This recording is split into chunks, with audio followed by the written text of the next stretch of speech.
let me start by how I became a refugee, because this is actually the source of the article you referred to, Karim, just now. My family is called Abu Sitta family, and our area is called Al Ma'in, Al Ma'in, sometimes called Al Ma'in Abu Sitta. It's 10 kilometers away south or east of Khan Yunis, but administratively it belongs to Beersheba district. Although physically it is very close to Gaza district, I'm not here saying it is Gaza Strip, it's Gaza district, which of course Gaza Strip is only a small part of Gaza district. Uh, and we lived on our land, which is 60,000 dunams. We planted wheat and barley and fruits and all that. And we were, as it were, masters of our own destiny. Um, if I may say so, my family had a long history of fighting for Palestine. My father was his uncle.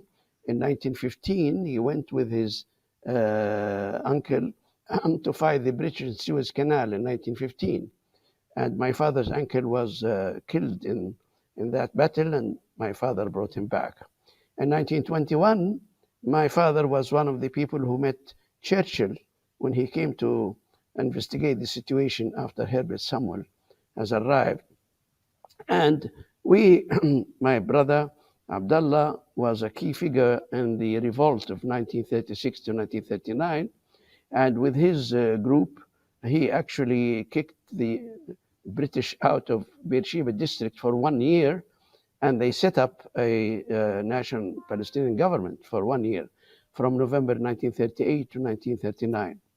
And then, of course, Second World War, it was a bit quiet, but then the Fedayeen movement started in Gaza, and my brother Abdullah was a key figure in that.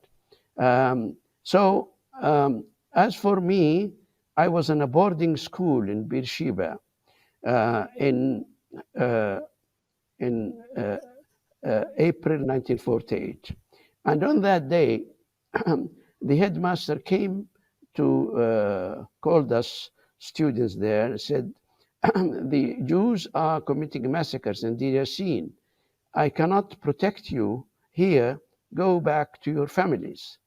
So, as a 10-year-old boy and with two other boys, I had to walk 40 kilometers from Beersheba to Al Ma'in, which is near Khan Yunis.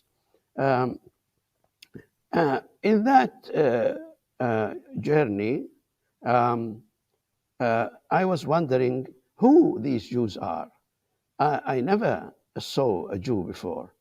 And I was wondering, the elders were telling me that they are mostly in Jaffa and West Jerusalem. And I was wondering who these people are. Why do they come from so many different foreign countries to destroy our life? We have not done anything to them. I don't know anything about them. The elders told me they come from different countries. They speak a babel of languages, and they are determined to take our country.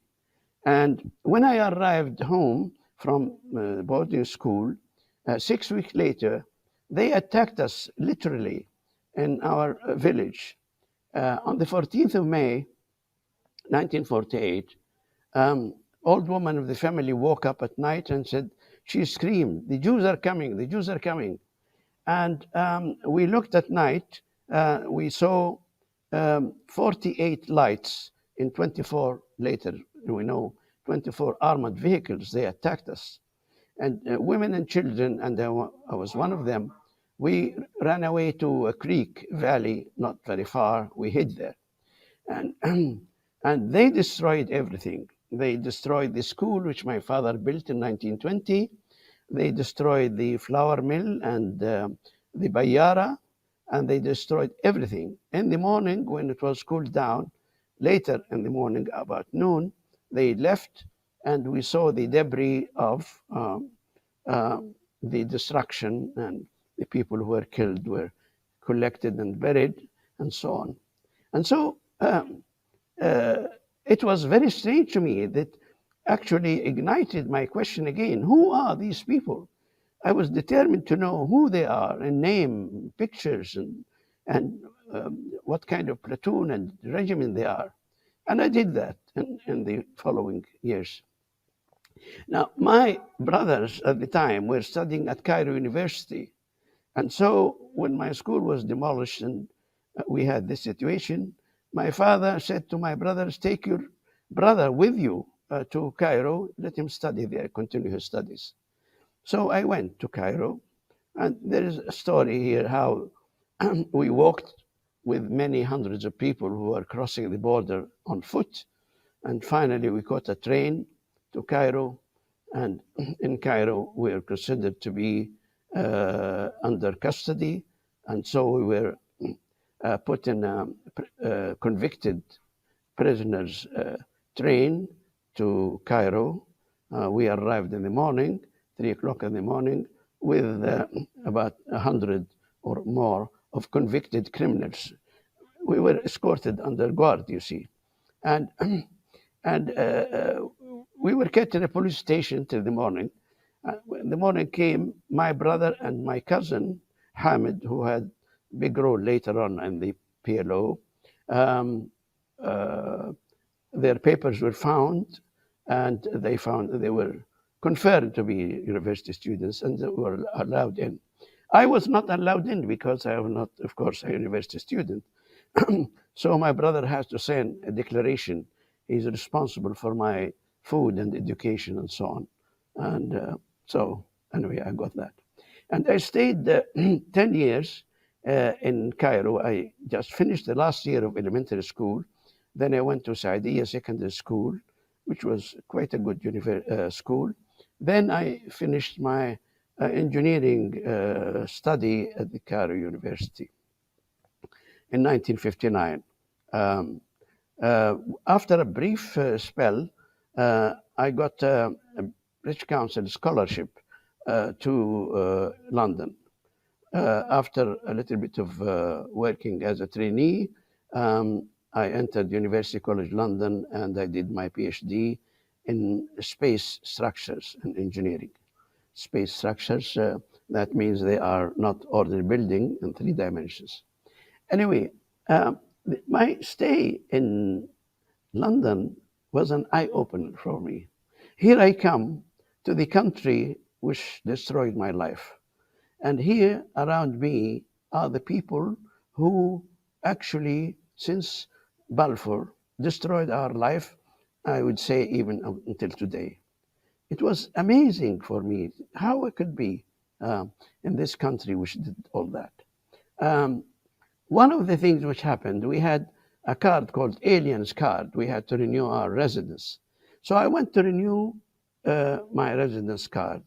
And when I took my card back after he stamped it, I looked uh, inadvertently at the section which says nationality. It says uncertain, uncertain. So I went back to the clerk and said, what do you mean? I'm Palestinian. How could you write here uncertain? I mean, you and your people, uh, I imagined that he, at his age, at 40 or something, he could have been working in the British administration of Palestine government. So it's not a story that was 1961. I said, how come I'm Palestinian? My father is Palestinian, my grandfather. And he looked kind enough and said, son, it's only a formality. That was a big shock in my life, really a big shock. The British, who should know but more than anybody else, to say I am uncertain. And it's their doing, actually. But then I took my time to investigate the British documents about Palestine. The first one I went to is Kareem. Please stop me if you want to change the subject.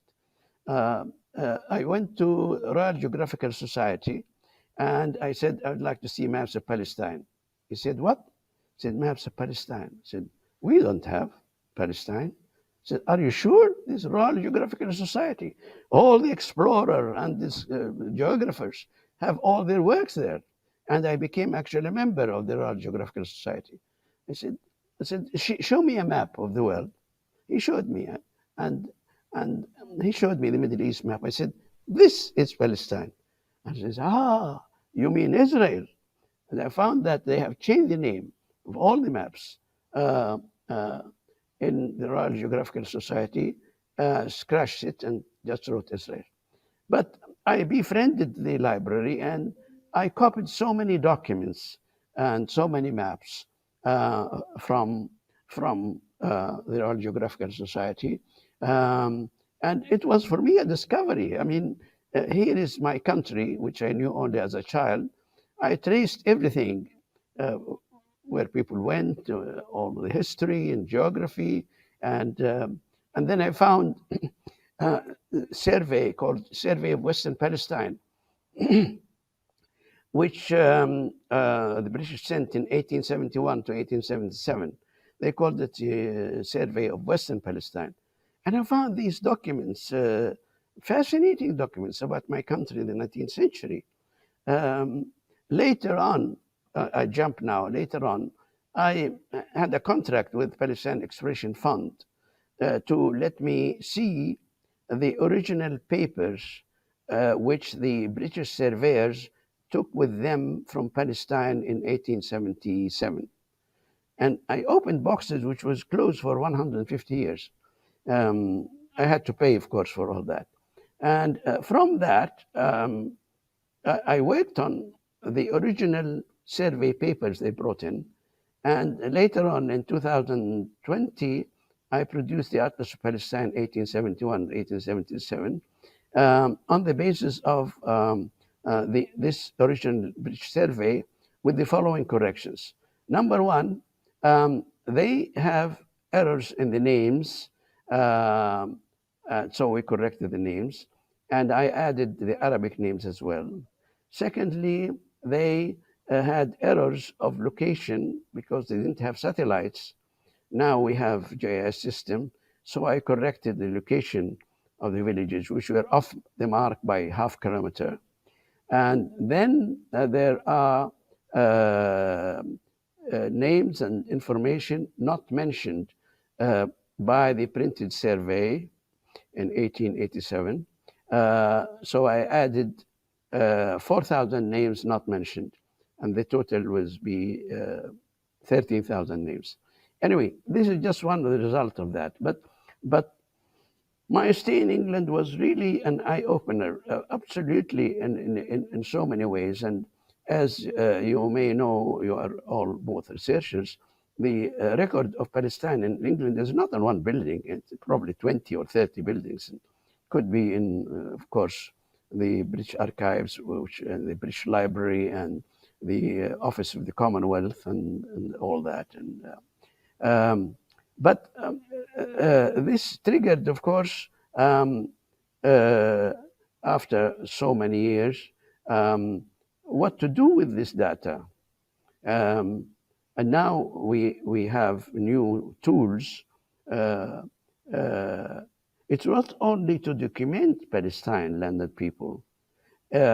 Because of the new technology, you can actually forecast the future uh, simply by saying, first, we have to implement 194, right of return. And then you have to see what kind of future Palestine will be. Uh, with the new technology, you can determine population patterns, political patterns, and all that.